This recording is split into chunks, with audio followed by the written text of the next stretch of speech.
What is going on, guys? Jeff here, Mad Hatter's Reef. Today we got a brand new video for you. This one's going to be a little bit more of a conversation type video that we've done here a few times now. And what I would like to do with this is turn it into a playlist and take each one of these top 10s or these top 10 tips that we're going to talk about in this video and turn it into a playlist and then have a in-depth video on every single subject that we're going to cover in this presentation. So if you guys are interested in that, make sure you hit that subscribe button. Make sure you hit the bell so you can be in the know when that comes together. Again, it's going to be kind of a long format video, and this is kind of a one-punch thing, so if there's any mistakes, we're going to live with it. So you guys love the mistakes, so we'll see about how that all comes together. All right, so today we're talking about the top 10 tips for adding corals to your reef tank. These are pretty easy to cover subjects, and hopefully, you know, for those beginners out there that are looking to get a little bit more information, this will definitely be helpful for you. And even for some of you guys that are, you know, expert or intermediate level, there's going to be some stuff in here for you guys as well. So, coming in at number 10 is placement planning. One of the most important things when it comes to adding corals to your tank is considering the placement. Things that you need to consider is light, flow, space. Quite a often mistake that is made with placement of corals is not necessarily giving them enough space when they're small, because you get frags and they're tiny. You put them in your tank and then you don't account for growth, because corals will grow if they're happy. And you know, that added space as they continue to fill in is something to definitely consider when you're thinking about where to put them in the tank. Lighting is probably the most important thing. You got to understand the lighting requirements for each coral. And you know, for those beginners that are out there, if you don't know what the power requirements for that coral that you're buying, if whoever you're buying the coral from, they should be able to answer that question for you. And they may not know specifically your light and your lighting situation, your spectrum, the PAR, all that stuff, but they can give you kind of basic tips as, you know, well, this coral I'd kind of put towards the top of your rock work, maybe this one you put in the sand bed. Those are all important things to understand when you are placing corals in your tank. Next up, secure placement. So this is something that is pretty debatable. I know that when I first started gluing corals to rocks, it didn't always work out. And something that you want to make sure that you, again, understand is the placement of the coral. And then we'll kind of get into some of the things I do to, you know, make it manageable, but also make it look good. So you definitely want to use reef safe glue or coral putty and secure the corals to the desired location. And it has to be a place that is also going to meet the requirements of the corals, but also, you know, be aesthetically pleasing to you as well. Utilize rubble rock. This is probably a tip that I've been doing a little bit more often. I've been sharing it with some of the customers here at the store.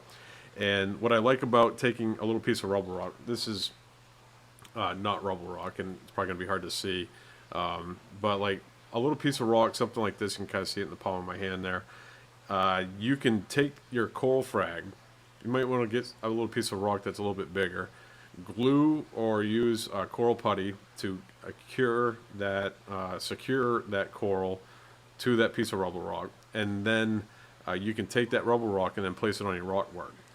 One, it's going to look a lot more natural. Two, also, if you're really a beginner, you have the ability to move the coral around. So if you put it in your tank and then you decide, you know, that might not be the best location based off from what you're seeing out of the coral, you might not like the location that you put it there, for whatever unforeseen thing that may happen, you have the ability to then move that coral again. You can do that with gluing coral right to the rock. But what's going to happen is you're going to get all these little patches of glue in the rock, and it doesn't really look that good. So utilizing that rubble rock can definitely add some flexibility to repositioning the corals in your tank. I am blocking the tip down here. It says allow the glue or putty to fully cure before adding to high flow areas of the tank. This is something that I battle quite a bit. because I do a lot of fragging here, and not giving an adequate amount of time for that coral to cure to the glue, and then just throw it in the tank. There's a good chance that it's going to fall, or worst case scenario, your softies, they can kind of bail out, and then you've lost them, and they're somewhere in the tank, and it might take a little bit of time to find them. So making sure that that glue can dry. The benefit to using something like super glue over the putty, the super glue will actually cure a little bit faster in salt water than putty's just going to cure when it cures. Most putties are like a 2-part. But if you, let's say you're fragging a coral or removing it from a plug to put it on a piece of rubble rock, you can take that coral and then put it into the glue, then drip a little bit of salt water onto that glue, and then that will kind of speed up the curing process. I usually, once I add the coral to the tank, will put it in a low flow area for a period of time, let it harden up a little bit, and then maybe a couple hours later or the next day, put it in the spot that I'm looking to place that coral. Coming in at number 8 on the top 10 coral adding to your reef tank tips, regular observation. So this one I probably would have put 10, but I felt like talking about placement and securing the coral was probably a little bit more important, or I guess more introduction to the topic, as opposed to just like, hey, watch your corals and see what's going on with them. Regular observation of corals for signs of stress, disease, or aggression is incredibly important to having long-term success with the corals. It's also the benefit of having a reef tank. You have a reef tank so that you can enjoy it, so you can see it. And if you're not taking time to do that, which if you're anything like me, a lot of times when I look at a tank, I have a hard time not looking at the things I need to correct. But observing your corals and making sure that they're doing well and they're happy is a very important part of having long-term success with adding corals to your tank. I would also add the tip of documenting changes in coral health to identify issues early on. And the best thing that you can do to do that is take pictures. Everybody's got a cell phone, right? And taking pictures of your coral is going to help you document the entire process of not only the coral and as it develops in your tank, but the growth that comes with it. And that can kind of show you that you're on the right path. And a lot of times things happen a little bit quicker than you might think, and then being able to go back to your phone and look at, all right, so October 20th I took a picture, and now it's January. Wow, I got quite a bit of growth in that period of time. And you can also notice when things are slowing down too. So like your first 6 months that you have the coral in the tank saw great growth, and all of a sudden things start slowing down. Then you notice, if you're logging your testing parameters, that all right, so my alkalinity's been a little off, in the last month or so. So maybe I need to bump that alkalinity back up to when the coral growth was going well, and using all that information together to, decide, what is best for the coral in your tank and what is going to give you the best results. So number 8, regular observation. Coming in at number 7 on adding coral tips is feeding considerations. So research feeding requirements of your corals. This one is a pretty slippery slope for beginners. The topic of feeding corals is an important one, and it can get you through, when things are not going well with a coral, especially your LPS. But it's not necessary all the time. Corals generally are going to get what they need from your lighting, so the lighting is incredibly important consideration when you're adding corals to your tank. But the water parameters would be the next best thing. In a situation with a lot of LPS corals, additional feeding can definitely benefit them, especially if you don't have the best lighting or if you don't have the best water quality. That supplemental feeding can definitely make a huge impact, like on LPS specifically, because they're pretty reactive. There's a very nice feeding response that can happen with LPS. Candy canes are probably, one of the better corals to kind of throw into that batch. Like if you feed candy canes, their growth can explode. Trachees, they like to be fed as well. There's quite a few LPS scolies that will really benefit from feeding. With that being said, you need to be careful with feeding too much, and you can really, screw up your water parameters if you're overfeeding. In a situation where I have a tank that is a little bit cleaner and I'm kind of wanting to dirty it up a little bit, I'll use some of those coral food powders. I'm not going to name names, but if you guys do some research, you can kind of figure that out. But those coral food powders or the pellets are going to kind of dirty the water up a little bit more. And, the added benefit is you're increasing, let's say if you're dealing with low nitrates or low phosphates, that potentially could help increase those levels. In a situation where you have maybe a little bit of a dirtier tank and you're trying to keep it a little bit more clean, I would go after those amino acid based foods, because they're not going to junk up the water as much, and you can still get a little bit of benefit to feed the corals a little bit more, and give them a little bit of a nudge in the right direction. So tip there: use target feeding strategy for specific coral species as needed. I'm not a big fan of target feeding, mostly because I don't feel that it is, I guess what's the word there? I don't feel like it is as necessary as broadcast feeding. And it's time consuming too to target feed. So, when you get to a certain point, it is just less work to broadcast feed, and then everybody gets what they need. And then you're not going after specific corals. That's not to say that I don't do it. So the thing that you need to be careful of when you are target feeding, especially if you're not feeding the rest of the tank, is, fish, inverts. Let's say in a situation where you're feeding a trachea, something I've used to feed trachees in the past is pellets.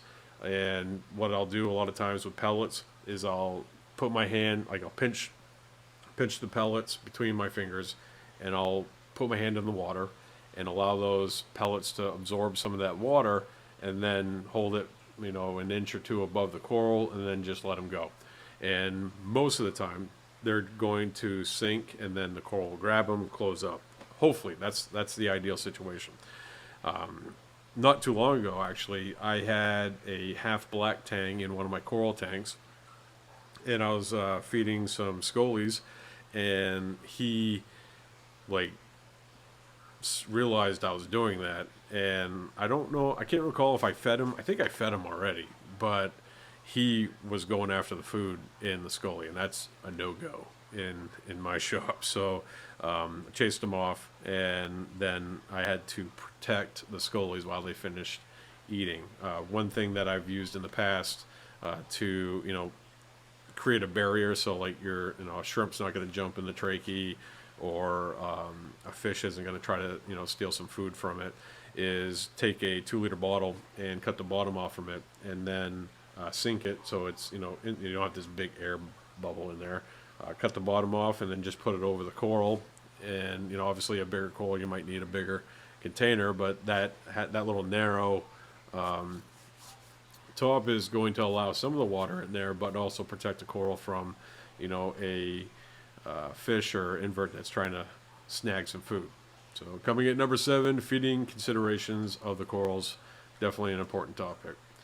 Coming in at number 6 on adding corals to your tank is gradual introduction. Now, this might not be the way that you think it. Introducing multiple corals gradually over time. This isn't necessarily like a acclamation thing, which we'll kind of get into that in a little bit more detail.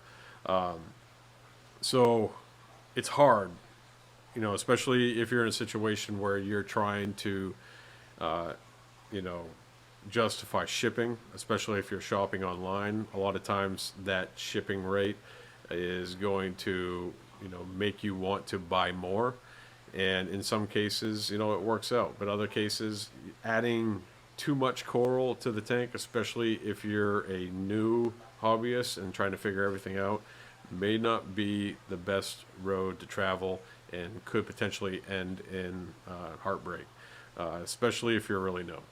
The best thing that you can do is, find a local fish store. I'm always gonna tell you guys that that's the best thing that you could ever do as a hobbyist just starting out. Get to a local fish store and talk to them, and generally they should be able to carry a conversation with you and be patient with you to answer all your questions. And once you get to a point where you have a tank set up and running, you've gone through the cycle, you've had some fish, and you're looking to potentially start adding some corals. The benefit to going to that local fish store, which doing all those things, don't buy all that stuff online and then go to your local fish store and be like, hey, I'm ready for coral. Support that local fish store. Make sure you're giving them some business, because that's a tough gig. I've had that happen to me a few times here at the store. Support them when you can, as much as you can. That's a huge important thing. And this is coming from somebody who also sells online as well. But you got to support them small shops. But yeah, when you get to the point where you're ready to add corals, you can go to a local fish store and spend $20, maybe $10, depending on what the situation is there, and get yourself a little beginner coral to, basically test out your tank. I would be very cautious to add anything to your tank that is not going to be a problem down the road.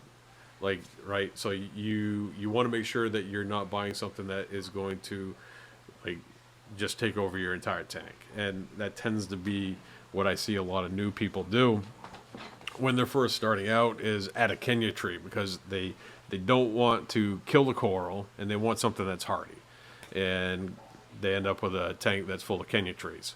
Pom-pom zinnia, green star polyps, all those things, they can reproduce to the point where they become a problem. A lot of times finding that little coral that is going to be something of interest for a long time, and you're not going to be like, ugh, when you look at it down the road, is pretty important. Definitely, and this is the tip for this, and it also can kind of contradict what I was just saying, but start with hardier corals, and then add one at a time, see how it goes. And then once you get a little bit more comfortable, you can start adding those more delicate species, and maybe, a couple at a time. So that's the benefit of shopping at a local fish store. You can only, you can buy that one coral, that one piece, and then you don't feel like you're obligated to, I'm spending, $50 for shipping here, so I need to buy, 10 corals and then try to add them all to your tank at the same time. And then things don't work out, and then you got a big problem on your hands. That's definitely a bad situation. Coming in at number 5 on the top 10, adding corals to your reef tank tips. Dip your corals.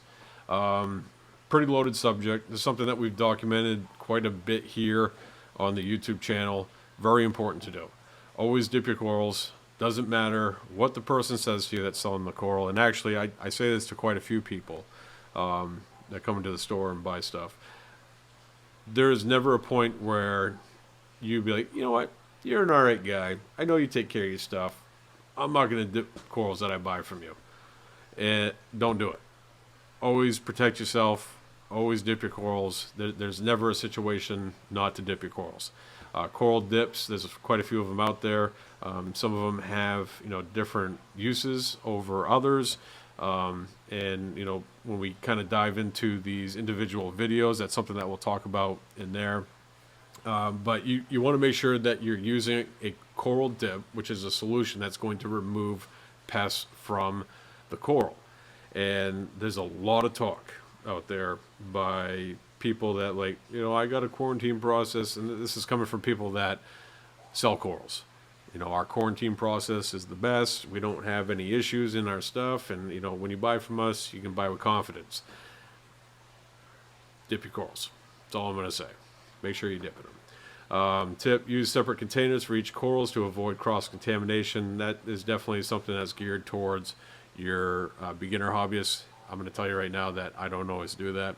I make sure that there's plenty of space between corals, but when I'm dipping corals, or a few at a time, make sure they're not touching. I use a turkey baster to move the water around, and the dipping process is an active one. It's not a passive deal. You want to make sure that you are agitating the water.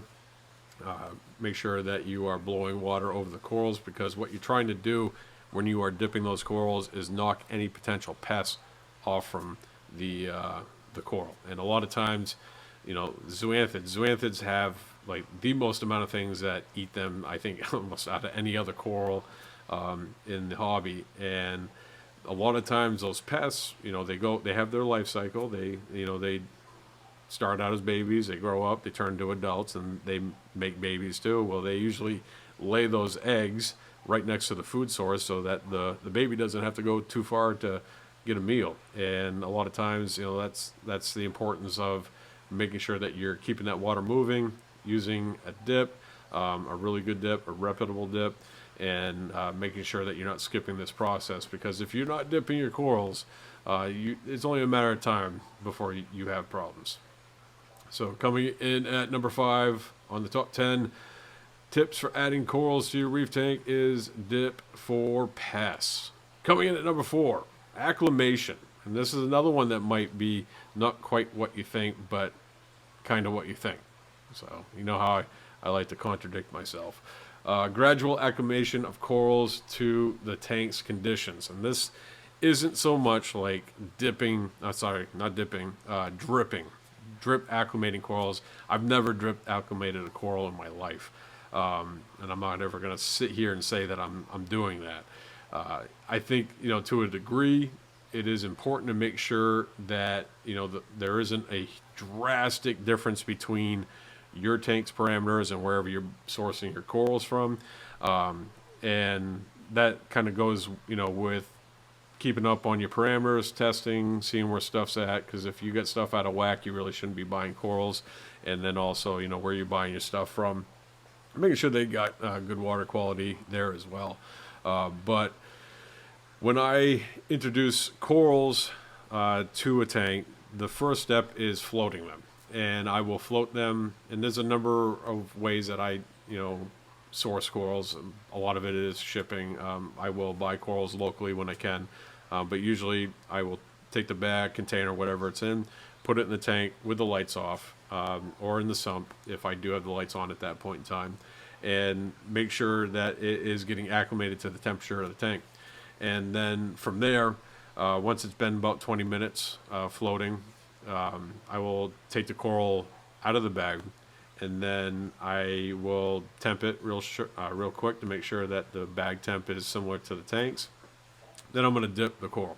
A lot of times what I'll do is I'll use tank water from the system that it's going into, as well as the water, whatever it was shipped in, to dip the corals. And then I will go through that process and then rinse the coral and then put it into the tank. Probably the most important thing, the most important parameter to match is going to be temperature, as long as your overall, you know, parameters are in line, ballpark. And then the biggest thing that you want to take into consideration with acclimation is probably the lighting. Because if you're buying a coral from a guy that is using the, you know, let's say Ecotech Radion XR30s, he's hammering the coral, let's say acro, because I love acros, you know, 300, 350 par, and then you take it to your tank that's 100 par at the top, and then you put it in there, that's probably not going to be a situation that works out. And you might have to make sure that you are slowly adjusting that coral over time to your lighting, and it could be the inverse of that too. Like, right, you buy a coral that is at 100 par at the store, you bring it to your tank and you got, you know, 300 par at the sand bed, and you might want to put it off to the side and not directly under a light, and then slowly work that coral directly under the light. And then if you want to move it up, if that's a coral that can kind of hang in that parameter or par, you move it up on the rock work, and then slowly over time get it where you want it. And then going back to what we covered earlier, using that rubble rock as a foundation for the coral, you have the ability to move it. You can leave it on the plug as well, but that also making the corals movable and being able to make adjustments slowly over time, very important. But as far as acclimation goes for corals, I'm really only worried about temperature and lighting. Coming in at number 3 is research compatibility, a topic that is not nearly dove into enough, and that is, ensuring that the corals that you want to add to your tank are compatible with the corals that you want to add in the future, and also the corals that you have already. And chemical warfare is a thing, and we often think of a 300-gallon tank as a really big tank, or even a 400-gallon tank as a really big tank. And in the grand scheme of things, that's a tide pool. And you can have corals right next to each other as long as they're compatible and things work out. And you have your little garden area. You can also have corals on different sides of the tank that are trying to battle each other. Carbon is very beneficial in those situations to make sure that there isn't any chemical warfare. And a lot of times if you're seeing a coral, you're observing it, and you're seeing that it is not doing well, it may be a chemical warfare situation, especially if your parameters are where you want them. And from there, you can take your, that situation, throw some carbon in there, and it might fix the situation for you. So carbon can definitely help with chemical warfare. But also, the big thing, we kind of touched on that with placement earlier, is the consideration of the potential growth of that coral. And, because the goal is to grow these things, not just have little frags all over the place. And, taking 2 acros and having them 3 inches away from each other, or even an acro and, let's say, a monipora or a millipora or any of those things, and having them really close together, 3 inches is not a lot of space. And, those colonies will grow very big if you give them what they need to grow and thrive.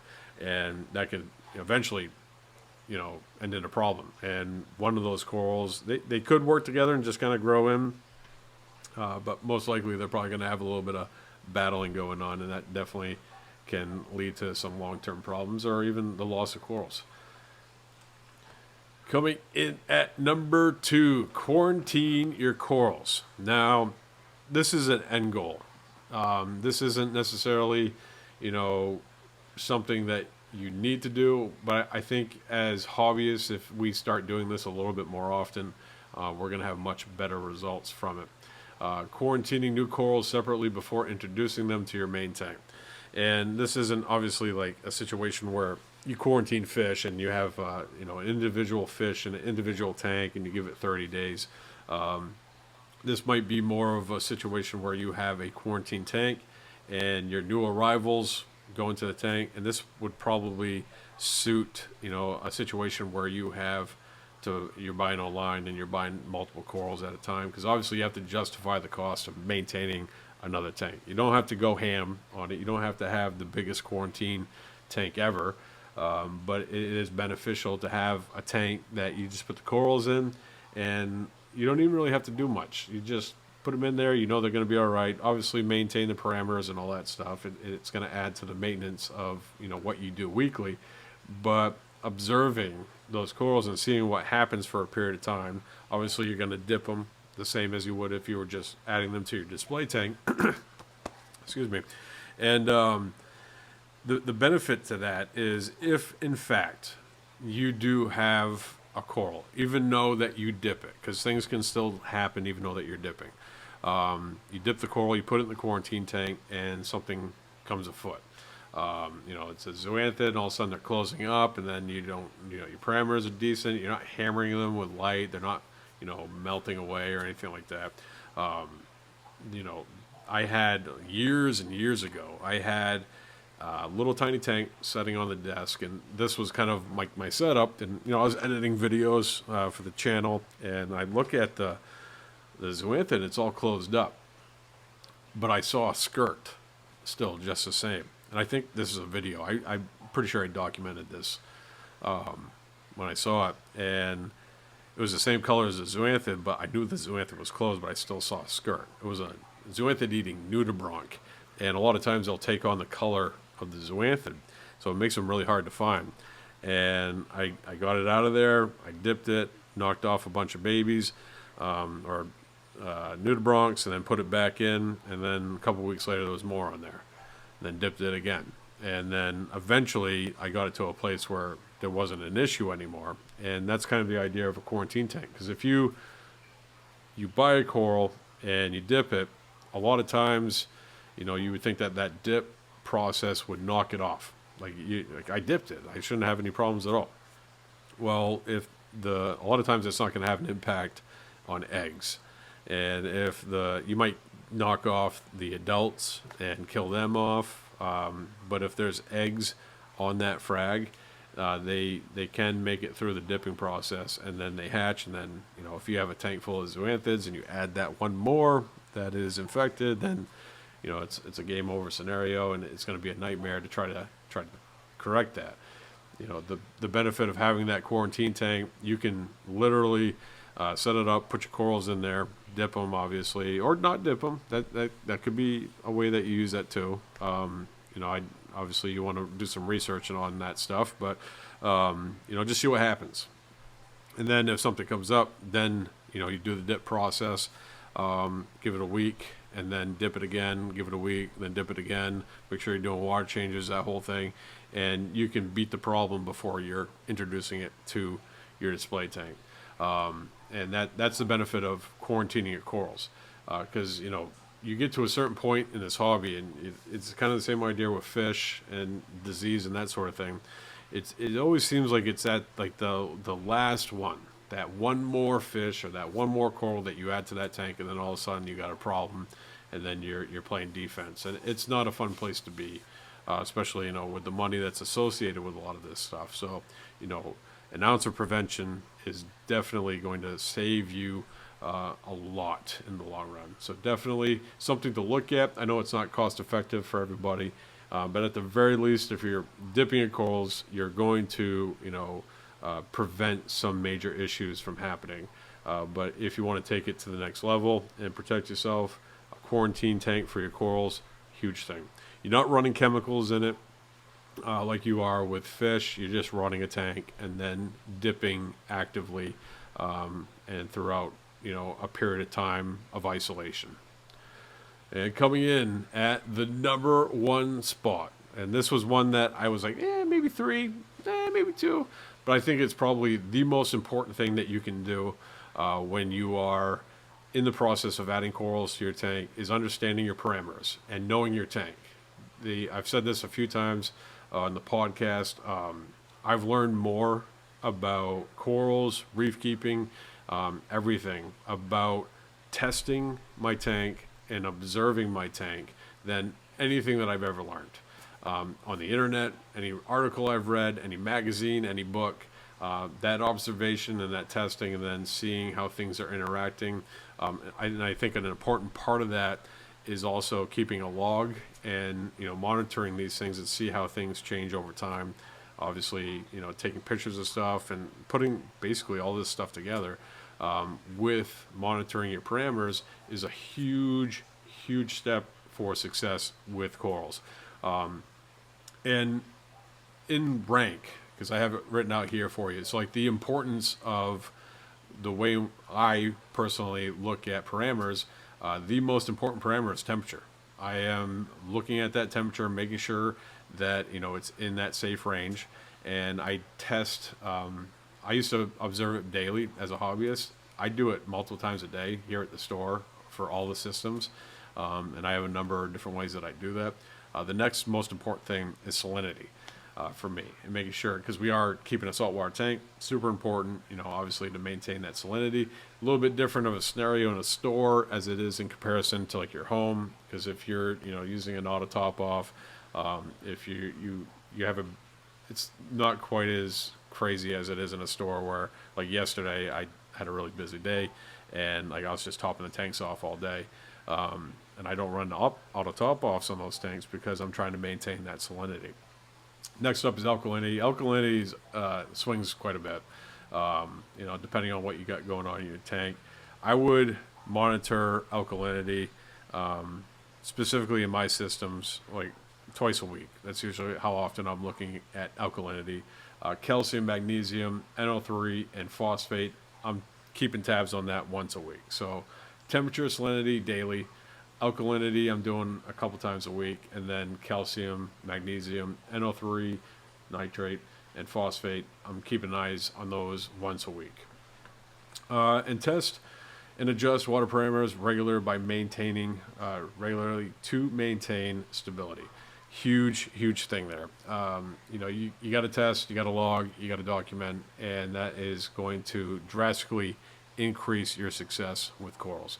So guys, that's it. Thanks so much for joining me today. I appreciate you. If you enjoyed this video, if you got some knowledge out of it, make sure you hit that thumbs up. If you're new to the channel, hit that subscribe button. And if you want to see the playlist come together for this top 10 and dive into each one of these topics in a little bit more detail, leave a comment down below. Let me know. If you got any questions, don't hesitate. I appreciate you. See you guys soon. Take care.